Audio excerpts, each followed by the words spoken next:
Hi, I'm Michael Nadlin from Market Lead, and today's video is me walking through the Market Lead Viability Calculator. Now, the reason why I'm doing this video is before you run a Google Ads account, you need to understand if the economics are stacking up for you to be successful. The biggest issue I've faced a lot in the past with a lot of prospects is the numbers just never matched up, or they never stood up. And the reason why I want to do this video is so maybe it will inspire you to understand if Google Ads will really work for you. And this is based on some really core and key metrics. Now, all you'll need to really know from this is your cost per click, conversion rate, and budget. And those numbers can really make you understand what your cost per lead will be. And then ultimately we can look at what your cost per result is as well. So this is the Market Lead Viability Calculator, basically understanding will Google Ads work for you. So let's go through it.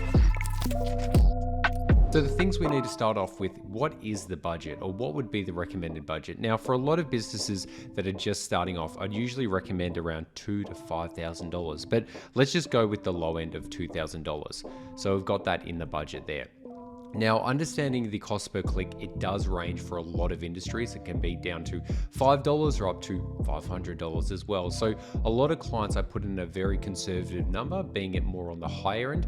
That way we can actually understand the numbers, because a lot of times in the past, I've noticed with clients, they've been oversold by other agencies or salespeople to get more results than they'd probably get. And that's based on either a really high conversion rate or a really low cost per click. So if you really have a conservative cost per click and a conservative conversion rate, you can be more accurate with the results you might get or you potentially will get. And if you get a lower cost per click and a higher conversion rate, it means you're only going to have more success. But starting off with those barriers in the way makes it significantly harder to hit the results. And the main thing about success in Google Ads is about the expectation management of the client or yourself as well. So let's just go, this is for a standard business. So let's put in the cost per click will be $5 as well. Now, I've actually got a formula here that will show if the cost per click is too low.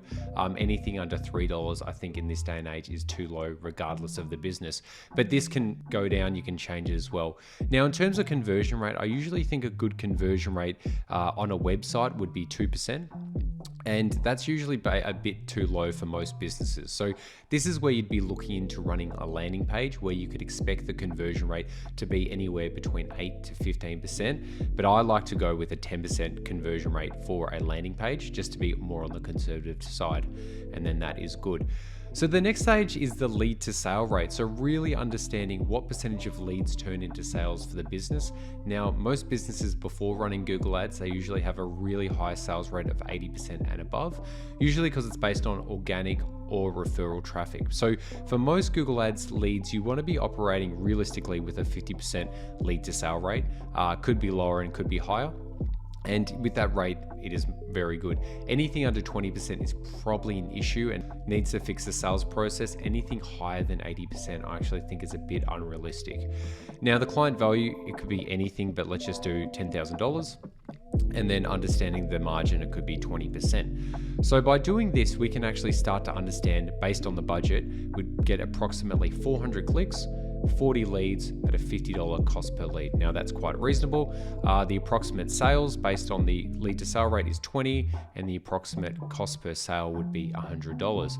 Now the client value, and based on this, we could be potentially making $200,000, and then the approximate margin would be $40,000 at the end of that. So these numbers do vary. Now, most businesses don't have the client value in the first month, but the lifetime value could be that. But if it's much lower, let's just say $2,000, so we could see that that $2,000 turns to $40,000 in revenue, which I see quite often with a lot of B2B businesses as well.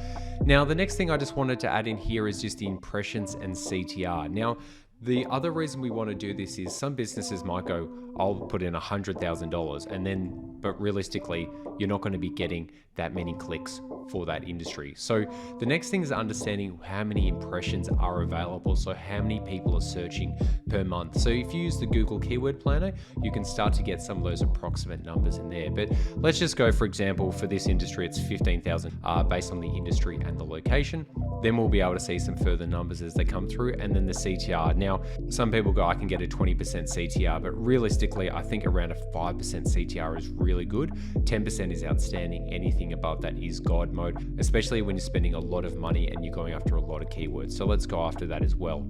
So based on those numbers, if there are only 15,000 impressions at a 5% CTR, you're only going to be getting 750 clicks, which is more realistic than 20,000. And then based on those numbers, we can start jumping down by the approximate leads, approximate cost per lead, the approximate sales, and the approximate cost per sale as well. So the real reason why I've always added this in as well is because when I did this with prospects, the numbers were looking probably too good to be true, just because the potential wasn't there. And the potential really is based on what the impressions are and then what the average CTR is as well. So I'm going to leave this video here. I hope this has opened up your eyes to understanding the economics of Google Ads, what your cost per lead should be, what your cost per sale should be, and actually using the numbers in the industry, using the numbers from the keyword planner, and using your own budget numbers to actually forecast what amazing results will look like for you. So if you've got any questions, please put them in the comments below, but remember, like, comment, subscribe, but most importantly, share.